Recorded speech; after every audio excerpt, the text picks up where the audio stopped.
membawa Kristus kepada bangsa-bangsa dan bangsa-bangsa kepada gereja Tuhan. 30 April 2025. Anak domba yang telah disembelih. Wahyu bab 5 ayat 1 hingga 13. Kemudian aku melihat segulungan naskah di tangan kanan Dia yang bersemayam di atas takhta itu. Setelah itu, kulihat dan kudengar malaikat yang gagah perkasa bertanya dengan suara lantang, siapakah yang layak memecahkan materai dan membuka gulungan naskah ini? Kemudian salah seorang tua-tua itu berkata kepadaku, jangan menangis. Lihatlah, singa daripada suku Yehuda, tunas Daud, telah menang. Dia dapat membuka gulungan naskah itu dan memecahkan 7 materai dan membuka gulungan naskah itu. Selepas itu kulihat anak domba berdiri di tengah-tengah takhta itu, dikelilingi oleh keempat-empat makhluk dan para tua-tua. Anak domba itu, yang kelihatan sudah disembelih. Anak domba itu pergi mengambil gulungan naskah dari tangan kanan Dia yang bersemayam di atas takhta, 4 makhluk dan 24 orang tua-tua. Mereka menyanyikan lagu baru, Engkau layak mengambil gulungan naskah itu dan membuka materainya kerana Engkau telah dibunuh, dan dengan darah kematianmu Engkau telah menebus untuk Allah manusia daripada segala suku, bahasa, kaum, dan bangsa. Aku melihat lagi. Aku mendengar suara ribuan dan jutaan malaikat. Mereka berdiri mengelilingi takhta, 4 makhluk dan para tua-tua. Mereka menyanyi dengan suara yang lantang, anak domba yang telah disembelih layak menerima kekuasaan, kekayaan, kebijaksanaan, kekuatan, kehormatan, kemuliaan dan puji-pujian.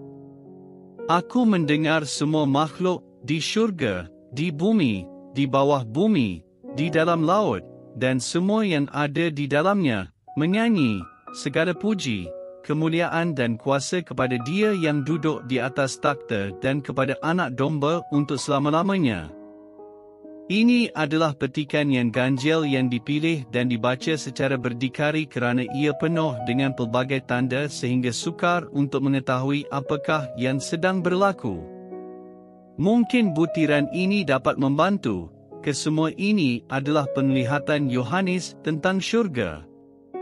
Tuhan sedang duduk di atas takhtanya, keempat-empat makhluk, para tua-tua dan malaikat semuanya memainkan bahagian yang berlainan dari ciptaannya.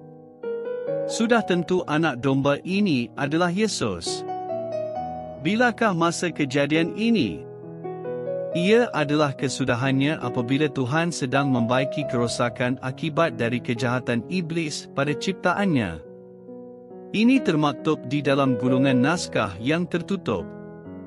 Sesiapa yang dapat membukanya dapat memulakan peristiwa terakhir dalam membinasakan kejahatan selama-lamanya dan mengiring masuk langit serta bumi yang baru di mana tiada lagi kematian, dosa, kesedihan atau penderitaan. Akan tetapi, ada satu masalah di sini. Siapakah yang layak mendapat penghormatan itu? Siapakah yang cukup baik untuk membuka gulungan naskah tersebut? Hanyalah satu orang, yaitu Tuhan Yesus, anak domba Tuhan.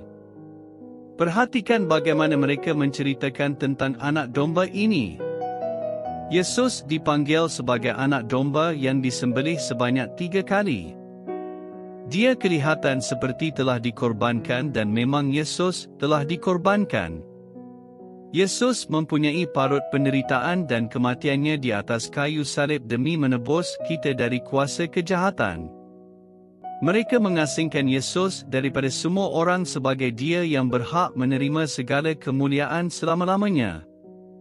Luka-luka Yesus mengingatkan kita tentang apa yang Dia lakukan atas kehendak dan kasih-Nya sendiri untuk kita dalam menyerahkan nyawanya dan bangkit semula selepas kematian. Siapa lagi yang begitu mengasihi kita sehingga membayar harga sedemikian untuk membawa kita pulang dengan selamat kepada Tuhan?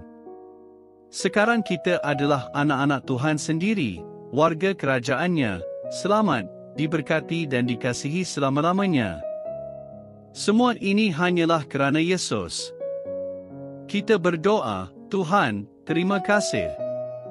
Amin.